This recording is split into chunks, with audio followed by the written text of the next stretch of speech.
G'day YouTube, Turbo Tristan here. In today's video, we're going to start off by fitting my EG subframe to my EK Civic. I'll unveil the new engine bay colour and we'll go through the differences with the subframes and why I need to change them out. All of that happening in today's video.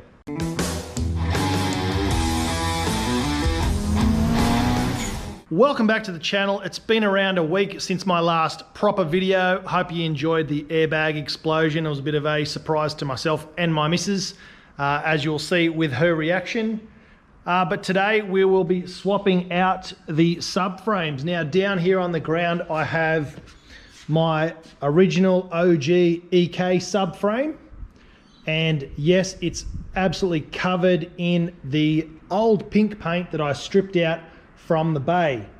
Now we will be sticking in an EG subframe, which is quite mint, quite tidy. Now you need to do this for a couple of reasons.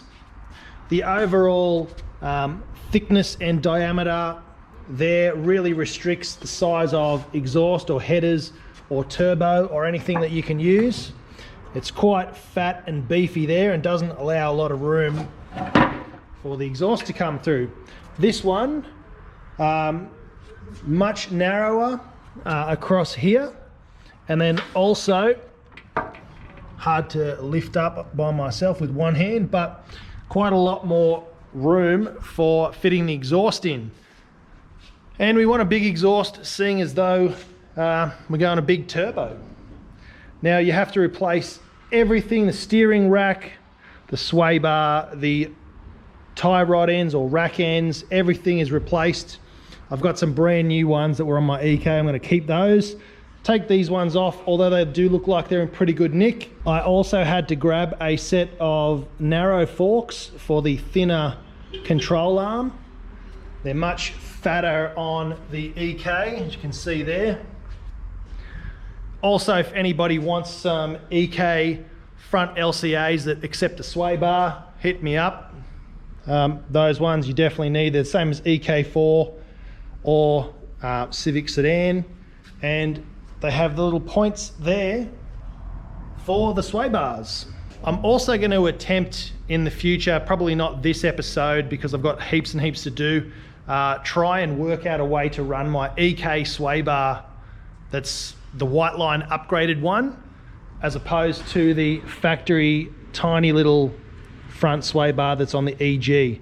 Now the EG one looks to be under 20 mil, whereas the white line one I have is around 27, 28 mil, maybe even 29, I'll have to double check. If you take a look on the white line website, it actually lists the same sway bar for EG and EK. The EG has flat tabs here with the bolt going straight through and straight through, whereas the EK, they're sort of twisted on a 90. I'll show you in a later video. So it'll require an L-shaped bracket. So this one here is like a zigzag. I'll need a bracket I'll need a sway bar link that is straight at the bottom and bent on the top, or with a right angle. So I'll have to try and track one of those down, a right angle instead of a zigzag sway bar link. But I've got a fair idea where I can get one from. Now if you take a look at the bags under my eyes, and also just how tired I'm looking these days, I've been working very, very hard on this engine bay. I made the mistake of paint stripping, and that's what all that pink crap is there. And on that one, if there's nothing wrong with your engine bay, i.e. there's no rust holes, chunks, massive dents or anything broken or missing in there, probably not the smartest thing to do as far as paint stripping your engine bay goes if you do want to paint it. In theory, it's the best way to go because you get all of the paint off for very little work, but it's actually not true. Because there's so many crevices and everything, the paint stripper, yes it does, in all of the easy to reach places, it took off all of the paint straight back to bare metal, and it was just a matter of scratching it off or pressure blasting it off, which is what I did. And for the most part, I got 90% of the engine bay blasted out with very little work, back to bare metal, back to galvanized steel frame, ready to go. But it was that other 10% which took me 12 hours on Saturday, 12 hours on Sunday, Monday night, Tuesday night, and Wednesday to get it all perfectly done, is what you'll see in a second. Probably the best thing, although you think, oh, it's a lot of work sandpapering every nook and cranny, it really isn't. If you took a 400 or a 360 grit sandpaper and just scuffed everything up and scuffed back all of the sort of the clear coat or the main top layer of paint, then prime, and then give that like a 600 or an 800 grit sandpaper rub down, you could paint straight away, and it would save you hours and hours and hours of time. The other bad thing about going back to bare metal, if you don't treat it properly, you can cause rust. Now I etch primed it, sanded it, smoothed it, base coat, color coat, and clear coat. So I'm confident there's no way any moisture or rust or anything's going to get to the bare metal.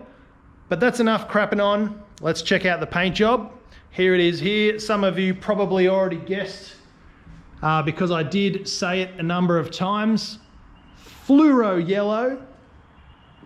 I don't know how much more fluoro or how much more yellow that paint job can get. For whatever reason, people still think it's green. It's clearly yellow. It came out beautifully. It's so glossy and shiny. There is a very, very thick coat of clear 2-pack or 2K clear all the way around. So hopefully everything is sweet. I did find something interesting that I really want to probably experiment with later on. With a kswap, the engine sort of sits high and halfway between here, giving you all of this room for headers or a turbo, whichever way you want to go. And I have my battery located in the boot. In Australia, it's on this side. In America, it's on that side. They give you a different firewall skin, so it gives you a bit more room to fit a battery. But I noticed there is this point here in the chassis, and with a threaded hole, and the same thing, mirror image on the other side. And I'm thinking it would be super easy, barely an inconvenience, to make a sort of a strut bar that's sort of hidden down low underneath everything, and strengthen up the chassis. Instead of having a strut bar here, it's just down there a lot lower. So let me know what you think about that. I reckon it's a really good idea. But anyway, I'm on a time crunch. I've got to get this subframe back in. Normally I wouldn't rush this sort of stuff. It's only been 24 hours since that's been painted, so it's a bit soft, so I'm going to be very careful, do it all from underneath, and I'm not going to touch anything in the engine bay just yet. But I've really got to get this subframe in because I need to have the car as a roller, and at the moment, no roller. So I've got to get the wheels on, suspension back in. I really don't want to put any suspension in yet because it's going to probably crack the paint around here, but we'll see what we can do. Just want to get it so I can roll the car in and out because too many projects, lots of things happening. So I'm going to get this up on the lift, get that up on my gearbox jack, and try and get those two put in together. Just want to point out one tip: if you do go to the wreckers and grab yourself an EG subframe, you need to get the longer bolts that came out of it. Don't drop those in the mud and leave them there. You can see here they are much longer than the ones that come out of the EK, for example. So make sure you get the right bolts. Subframe's all in. Wasn't really hard. However, the heat in this shed today, so it's overcast, it's been raining, but it feels like it's about 50 degrees Celsius or 120 degrees Fahrenheit in this shed at the moment. But it's all in. We've got a much higher clearance here in the tunnel, and it's much further back. So in the EK, the steering rack is actually built inside of it. So this subframe actually comes out quite a lot more to around here. So, you know, even though it's a couple of centimeters difference, that's still plenty to, you know, the difference between a 2-inch exhaust or a 3-inch exhaust. So yeah, you really need to do this mod. The bolts that I had laying out on the ground, some of them were right, some of them were wrong, but luckily whenever I go to the wreckers, I always grab every bolt I see on the ground, because I know they came from the Honda that I was working on. Someone else has pulled them out and didn't keep them. Pretty dumb. Always keep the bolts that you find on the ground at the wreckers. Pro tip. I took my white line sway bar and I tried to get it to fit up under here, but this clearance here is extremely tight and it just would not go. So yeah, I think Voda, again, as usual, always right. I need to find an EG sway bar to put in my EK, but everything else is on. It's just dummied up for now. I swapped in my hard race steering rack ends because I know they're only a couple of months old. One cool thing about this subframe is I can see that the person that has worked on this car before me has taken a lot of extra special care, and they've marked every nut and bolt that they've put in and taken out of the car. So there is a bit of rust here, while paint flaking where brake fluid or power steering fluid or fuel or something's leaked in there and eaten away the paint. I didn't really want to strip this back because this is coated in an enamel or a powder coating, and if you paint over the top of that, it just looks really poxy. So I left it. I'll probably hit it just with a little bit of underbody stuff just in this section to keep the moisture out. But that's done. The wheels can go on now. Still got to clean all this stupid paint stripper off. I really want to repaint these brakes, the fluoro color as well. The last build with the EK1 NA build with the fluoro parts just really inspired me. I fell in love with the color, as you can see. So I really want to redo the brake calipers on this one. Red, although nice and sporty and racy, it's been done to death, and I want my car to stand out. I think black with the fluoro brakes will look sick, so that will happen eventually. I really was on a time crunch to get this car rolling. I still need to install my shifter, and I need to start to dress the engine that I've got over there. So I've got a whole bunch of goodies. Might chuck it in this video, might do another video about it, but heaps and heaps coming on this car. I'm collecting everything, waiting on my turbo manifold to come. My intake manifolds here, is going to be some fiddling around with that. I've got to make a bracket and a flat floor for the shifter to mount on. You'll notice I've hacked out all the brake lines here. There's nothing in the car. I run a honed brake booster delete, so I'm going to run those lines into the cabin. Then I'll mount the proportioning valve on the inside of where it's supposed to go. So I'll get some really long bolts there, nice stainless steel ones. So just the tips poke out there, and they'll have plenty of room on the other side. And because I've got no heater core, no fan, nothing in there anymore, that whole area underneath the dash is now empty. I've got the K-tuned plate to go here and mount my shifter cables through there. I was trying to get the hybrid racing box which goes under here and you run the cables this way, but couldn't find them. Did get the hybrid shifter, so the lines are going to go through there. I think it'll be cleaner straight through here, straight over to where the gearbox is going to live. That's where we're up to now. I've got to clean up all this mess because my work's coming around to film some stuff with the chicane tools that I use. No rest for the wicked, back to work cleaning. Well, it's the next day. Finally got some rain, cooled down. It was over 40, 50 degrees in here, I swear. Felt so hot. Iverson's pooped. He's having a snooze on top of the ED. I'm going to end this video off here. Engine bay's painted. Everything's back in. It's now a roller again. Head over to the K24 that I've got here. And I've also painted the rocker cover the same color. There's a couple of runs in here, so the gasket and everything's not on yet. I haven't decided whether or not I'm going to upgrade the valve springs yet. The guys at Elusive reckon it's a really good idea. I know it's a really good idea, but is it in the budget? I'm not sure yet, but we're still months away from getting this thing in the car at least, because Hasport engine mounts are rare as a rocking horse crap at the moment. So there's no rush.